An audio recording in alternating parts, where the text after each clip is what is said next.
Buenas noches compañeros y compañeras, mi nombre es Jamie Ávila. Estoy realizando la especialización en neuropsicología de la educación con el docente Jason Palacios. Hoy vamos a hablar de patologías de las funciones ejecutivas e iniciaremos con una breve introducción. Listo, como les había dicho, entonces vamos a hablar sobre una pequeña introducción de las funciones ejecutivas. Luego hablaremos de las patologías en las funciones ejecutivas, en donde encontramos patologías de la corteza orbitofrontal, patologías de la corteza dorsolateral y patologías de la corteza ventromedial. Bueno, partiendo de todo esto, debemos tener en cuenta que las funciones ejecutivas están basadas en las regiones frontales del cerebro, gracias a las respuestas comportamentales, las cuales son un área de investigación desde la neurofisiología. Partiendo de esto, debemos tener en cuenta que las funciones ejecutivas han tenido un avance considerable desde las primeras observaciones sistémicas de Jacobsen en 1936, que aún no se comprenden con cabalidad de forma de la, digamos, la respuesta de los lóbulos frontales, cómo actúan en la organización del comportamiento y cómo hacen, cómo se diferencian en las consecuencias del daño prefrontal. Se entiende que los lóbulos frontales cumplen una función específica en las respuestas comportamentales, así como en el control de conductas dirigidas a una meta, la habilidad de anticipar las consecuencias de la conducta y la flexibilidad mental, también que incluyen la moralidad, la ética y la autoconciencia. Estos lóbulos prefrontales participan también en el control ejecutivo de las diferentes formas de actividades psicológicas. Entre ellas encontramos las funciones como la planificación, la organización, la percepción, la memoria, el control del lenguaje y otras respuestas de actividad cognitiva. Eh, digamos que entre este tipo de respuestas y cuando hay un daño cerebral, sobre todo en estas áreas prefrontales, se puede identificar un ejemplo como el de Phineas Gage, que es uno de los casos clásicos, el cual fue estudiado por mucho tiempo porque fue afectado en su área laboral, donde hubo un daño cerebral por una estructura de acero que atraviesa su cerebro. Eh, digamos que esta lesión relacionó cambios con su personalidad, ya que era una persona muy tranquila, muy responsable, y posterior a este daño era todo lo contrario, no tenía inhibición de conducta. Entonces aquí es cuando hablamos de patologías ejecutivas, ¿sí?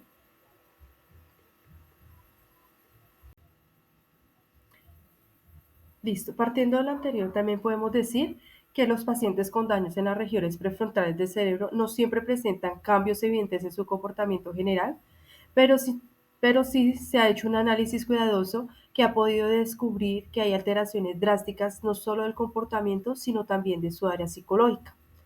Los trastornos en las funciones ejecutivas pueden deberse por diferentes factores. Pueden ser por traumas craneoencefálicos, tumores cerebrales, accidentes cerebrovasculares o entre otros factores que las pudieron haber ocasionado y que dejaron como secuela respuestas en trastornos emocionales y comportamentales. Entonces, partiendo de esto, hablaremos de las siguientes patologías en las funciones ejecutivas. Listo. Hablaremos del primer síndrome, que es el síndrome prefrontal. En este hay características que pueden variar. Esto depende de la localización y la extensión de la lesión, como por ejemplo las lesiones en el área prefrontal izquierda, que causan defectos en el pensamiento verbal.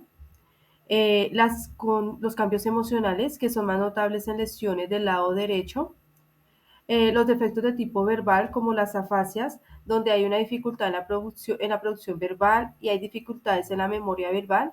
Estas están asociadas en el hemisferio izquierdo. Hay también defectos de tipo no verbal que están asociados con el hemisferio derecho. Basados en esto, también se puede decir que el efecto puede presentarse en la memoria, ¿sí? Hay reiteración verbal de observaciones cáusticas o burlonas. eh, el paciente es incapaz de responder a conversaciones sociales y no está controlado por estímulos inmediatos.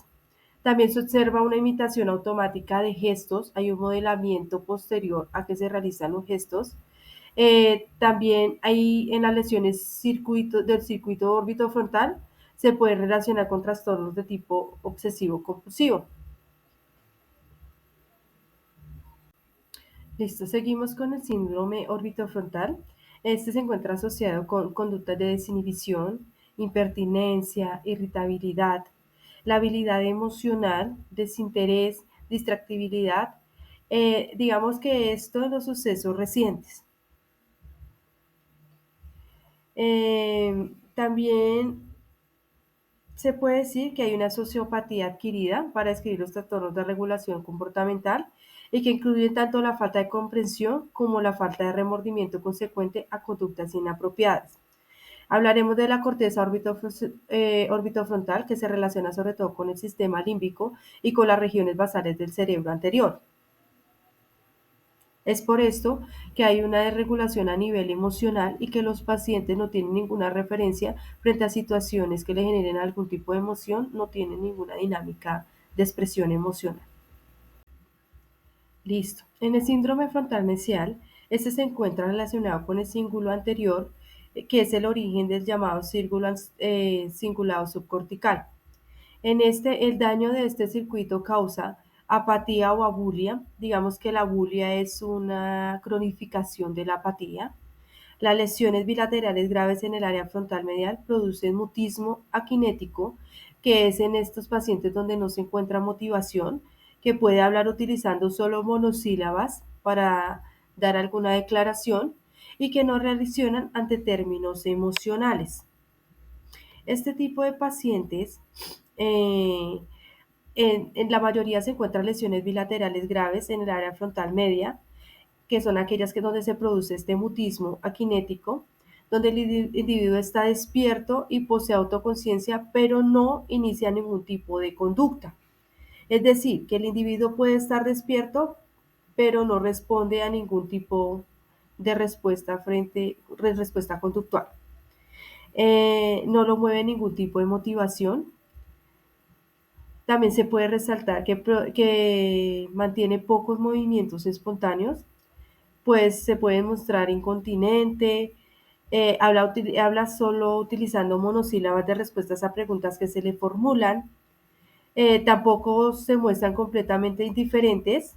Estos pacientes se pueden relacionar también en patologías subcorticales como el Parkinson y la enfermedad de Huntington, los cuales pueden causar apatía en el cíngulo anterior, que también se encuentra comprometido.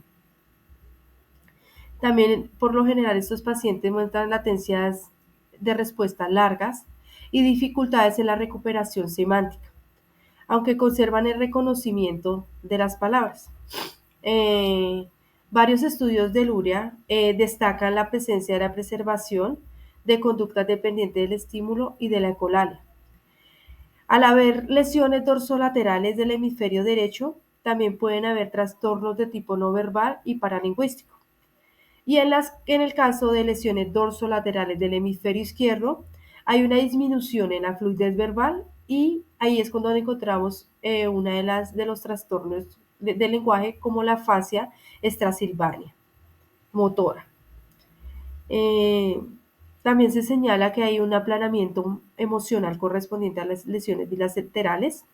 Asimismo, hay dificultades para ordenar la formación de la información en secuencias. Y entre las regiones dorsales y ventrales de la corteza prefrontal también puede participar la habilidad de tomar decisiones racionales y evitar situaciones de riesgos. En resumen, este síndrome eh, puede variar, depende de la lesión y de la extensión, ¿sí? Así como de su etiología. Digamos que la especificación de su localización es quien precisa el diagnóstico y la relación con los síntomas que presenta el sujeto o el paciente que ha presentado algún tipo de lesión en esta área. En el síndrome dorsolateral, el defecto más frecuente es la incapacidad de organizar una respuesta ante estímulos nuevos o complejos. Las demencias subcorticales están caracterizadas por defectos en las funciones ejecutivas, presentando dificultades en la respuesta y mostrando latencia largas y dificultades en la representación semática. Las lesiones dorsolaterales del hemisferio derecho dificultan o desarrollan trastornos de tipo no verbal y paralingüísticos. Es por eso que es importante tener en cuenta que este tipo de lesiones pueden desarrollar dificultades en procesos de lenguaje, así como hay una variante también dependiendo del tipo de lesión y de la extensión y etiología, es decir, de lo que produjo el deterioro en el sujeto, y basados en esto podemos realizar procesos de rehabilitación según la condición y la necesidad del paciente. La rehabilitación cognitiva, que también se puede denominar rehabilitación neuropsicológica, tiene el objetivo de mejorar las funciones mentales que han resultado afectadas por consecuencia del daño cerebral, especialmente las funciones ejecutivas del pensamiento, la memoria, el lenguaje, la atención, percepción, motricidad y conducta emocional del paciente.